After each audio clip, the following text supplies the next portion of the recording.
اللہ کی بھی ہے جباد ہونا، یہی صفت رسول اللہ کی بھی ہے جباد ہونا. جیسے عزیز غالب، یہ صفت اللہ کی بھی ہے، یہی صفت رسول اللہ کی بھی ہے.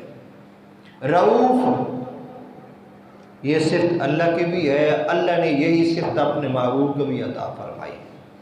رحیم ہونا یہ اللہ کی صفت ہے، یہی صفت اللہ نے اپنے رسول کو بھی عطا فرمائی.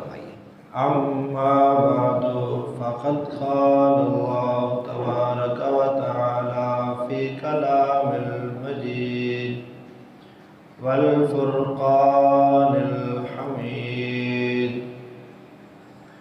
واقصد فی مشیک واغضض من صوتک ان انکر الاصوات لصوت الحمیر.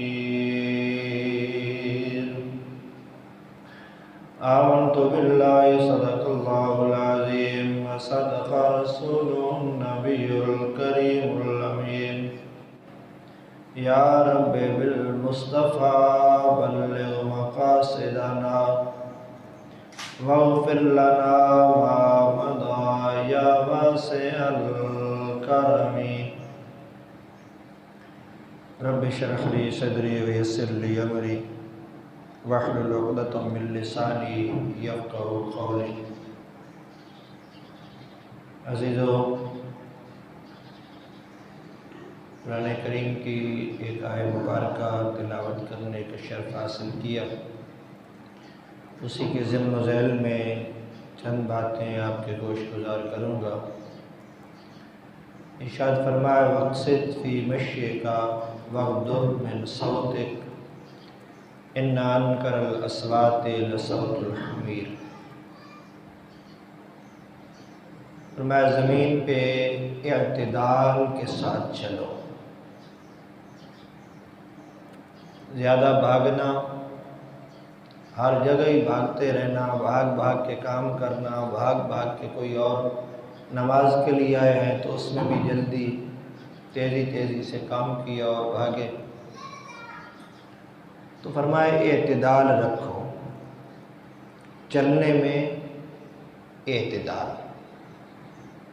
واغضض من صوتک، بولنے میں بھی اعتدال.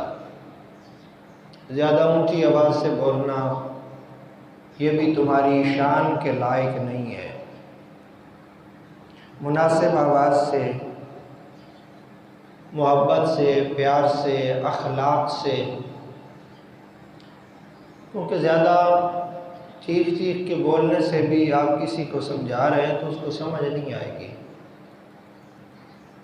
تقریر کا معاملہ اگرچہ الگ ہے، وہ حالات کے پیش نظر، واقعات کے پیش نظر گفتگو ہوتی ہے. جہاں سمجھانے کی بات ہوگی وہاں آپ کسی کو بھی سمجھائیں گے تو آہستہ اور معتدل آواز سے سمجھائیں گے تو اس کو سمجھ آ جائے گی بات. اگر کسی کی عادت ہے نا کہ ہر جگہ گھر میں بھی چیختا ہے، باہر میں بھی چیختا ہے، تو یہ اس کے اپنی شان اور اس کے اپنے وقار کے خلاف ہے. اور ہر وقت ہی چیخنے والا، ہر وقت ہی اونچا بولنے والا، ایک ہے فطری طور پہ اس کی فطرت ہے اونچا بولنا، ایک ہے اس کی طبیعت اچاٹ پن ہو جاتی ہے. اس کی طبیعت میں یہ ہے کہ ہر ایک کے ساتھ لڑائی، ہر ایک کے ساتھ جھگڑا، ہر ایک کے ساتھ فساد، دنگا. ایک وہ ہے، وہ اونچا بولنا وہ انسان کی عزت نفس کو مجروح کرتا ہے. اس لیے قرآن کریم نے یہ جملے ارشاد فرمائے تو وہ ہے ان انکر الاصوات لصوت الحمیر. فرمائیے اونچی آوازوں میں سب سے بری آواز تو گدھے کی آواز ہے. یعنی ہر وقت چلاتے نہ رہو، کسی وقت طبیعت کو نارمل بھی کر لو، کسی وقت طبیعت کو ٹھنڈا بھی کر لو. کبھی کبھار بچوں کو ڈانٹنا بھی پڑتا ہے، لیکن ہر وقت ایک رویہ، گھر میں بھی وہی، دکان پہ بھی وہی، دفتر میں بھی وہی، مسجد میں بھی آ کے وہی. اس سے منع کیا گیا ہے. اچھا، جس بندے کی یہ عادت بن جاتی ہے پھر اس کے لیے وہ گھر ہو، گلی محلہ ہو، خواتین ہو، مرد ہو، دکان ہو، کوئی ہو، پھر اس کے کے لیے ایک جیسے ہی ہوتے ہیں، اور تاکہ وہ اللہ کے گھر میں آ جائے نا، مسجد میں آ جائے، تو تب بھی اس کے لیے وہی معاملہ ہے، وہ یہاں بھی چیخ چیخ کے ہی بولے گا۔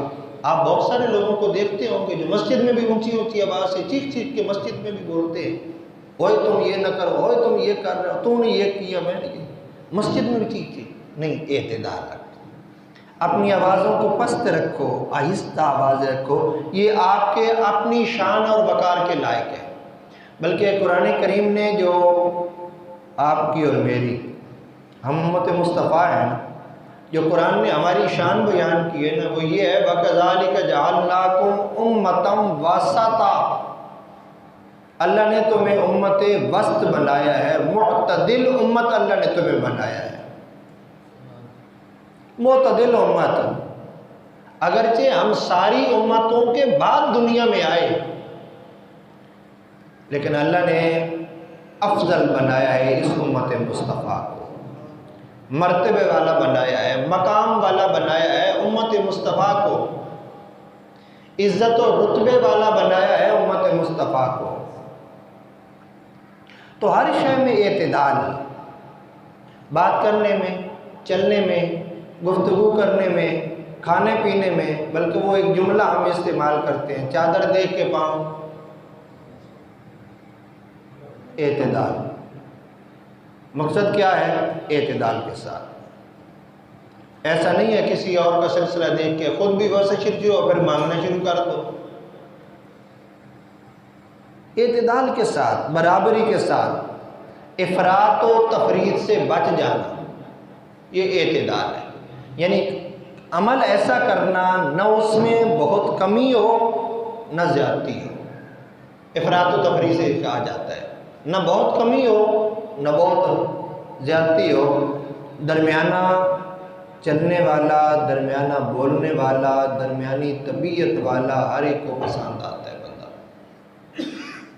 ہر ایک کو وہ بندہ پسند آتا ہے، یار اس کی طبیعت اچھی طبیعت والا آدمی ہے، یہ بولتا اچھا ہے یار، اخلاق کے ساتھ بات کرتا ہے، محبت کے ساتھ بات کرتا ہے، پیار کے ساتھ بات کرتا ہے۔ آپ کے اور میرے نبی صلی اللہ علیہ وسلم کو اللہ نے جو شریعت عطا فرمائی ہے نا، اسلام، یہ شریعت جو اللہ نے اپنے حبیب کو عطا فرمائی ہے، رسول اللہ نے ہمیں عطا فرمائی ہے، سراپا معتدل شریعت ہے۔ اب ساری شریعتیں پہلی والی اٹھا کے دیکھ لیں، حضرت موسیٰ کلیم اللہ کی شریعت کو دیکھ لیں، حضرت عیسیٰ روح اللہ کی شریعت کو دیکھ لیں، باقی جو انبیاء پہلے تشریف لائے ہیں ان انبیاء کی شریعتوں کو آپ مشاہدہ کریں، دیکھیں، پڑھیں،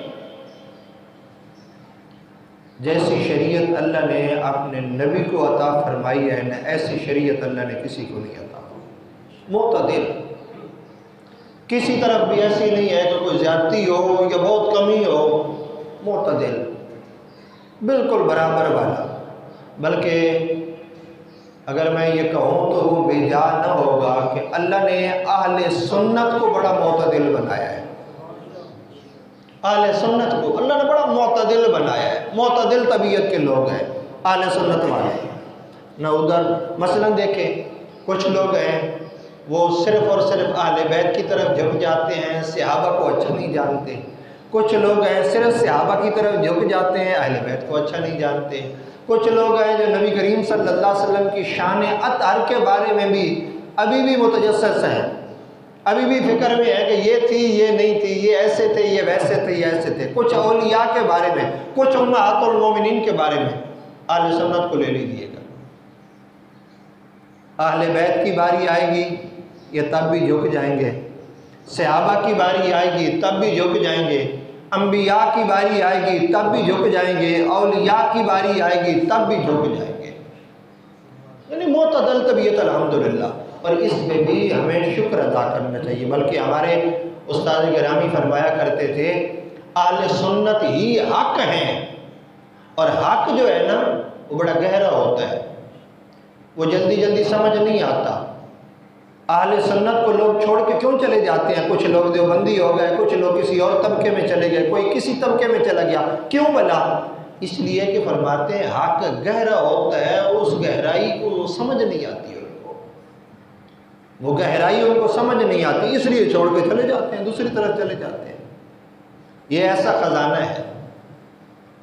تو اللہ کریم نے جو شریعت عطا فرمائی ہے اپنے محبوب کریم کو وہ بھی بڑی معتدل۔ اب کسی بندے کے ذہن میں یا یہ آئے کہ نہیں نہیں شریعت میں تو یہ ہونا چاہیے تھا، یہ نہیں ہے یہ ہونا چاہیے تھا، روزے 30 مہینوں کے 30 دنوں کے کیوں ہیں، یہ تو 40 کے ہونے چاہیے تھے، یہ 50 کے ہونے چاہیے تھے، یہ ایسا معاملہ یوں ہونا چاہیے تھا، اذان کا وقت یہ ہونا چاہیے تھا، جنازے کا طریقہ یوں نہیں بھائی، جو شریعت نے ہمیں بتایا ہے نا وہ سب سے بہتر طریقہ ہے۔ شریعت مکمل ہو گئی، معاذ اللہ کوئی ایسا نہیں ہے کہ ہم نے کوئی شریعت کو آ کے کوئی کمی ہے، کجی ہے، کمزوری ہے، ہم نے اس کو پورا کرنا ہے، بلکہ ذہن اور طبیعت یہ ہونی چاہیے کہ میں جتنا شریعت پہ عمل کرنے والا بن جاؤں گا اللہ مجھے اتنی زیادہ عزتیں عطا فرمائے گا۔ آپ اور میں جتنا زیادہ شریعت پہ عمل کریں گے نا اللہ اتنی زیادہ عزتیں عطا فرمائے گا، اور جتنا زیادہ شریعت سے منحرف ہوتے جائیں گے، دور ہوتے جائیں گے، اتنے زیادہ ذلتوں میں گرتے جائیں گے۔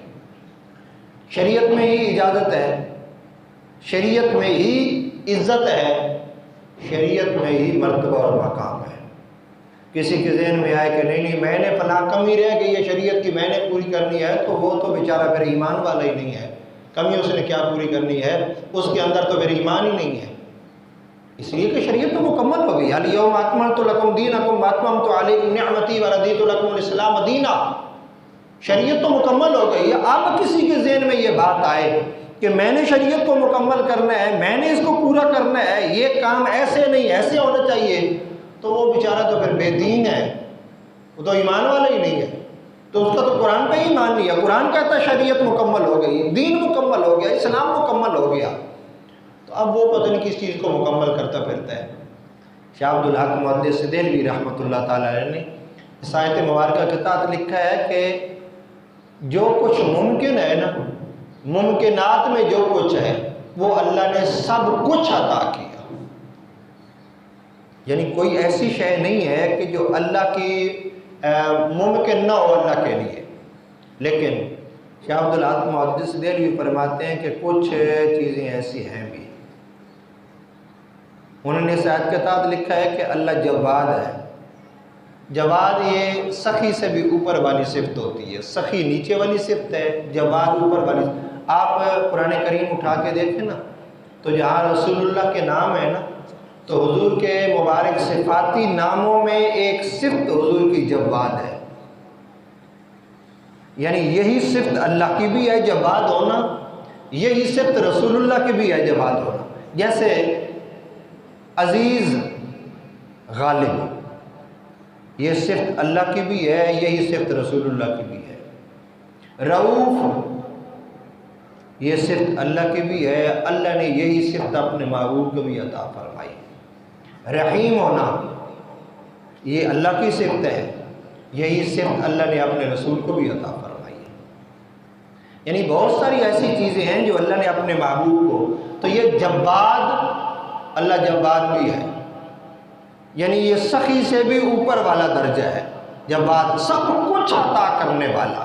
لیکن جو تحت قدرت آتا ہے وہ، مثلا دیکھیں آپ اور میں ایمان والے ہیں، ہمارا یہ ایمان اور عقیدہ ہے اللہ سب کچھ کرنے پہ قادر ہے، سب کچھ، لیکن سب کچھ وہ جو ممکن ہے، جو تحت قدرت آتا ہے۔ اچھا کچھ چیزیں ایسی بھی ہوتی ہیں کہ جو عام طور پہ سمجھ نہیں آتی، آپ کو سمجھ نہ آئے تو ڈنڈورا نہیں پیٹنا، بعد میں مجھ سے پوچھ لینا، کیونکہ کچھ شریعت میں کچھ چیزیں ایسی بھی آتی ہیں کہ جو اوپر سے گزر جاتی ہیں، ہمارا وہ لیول نہیں ہوتا عقل کا، اوپر سے گزر جاتی ہے۔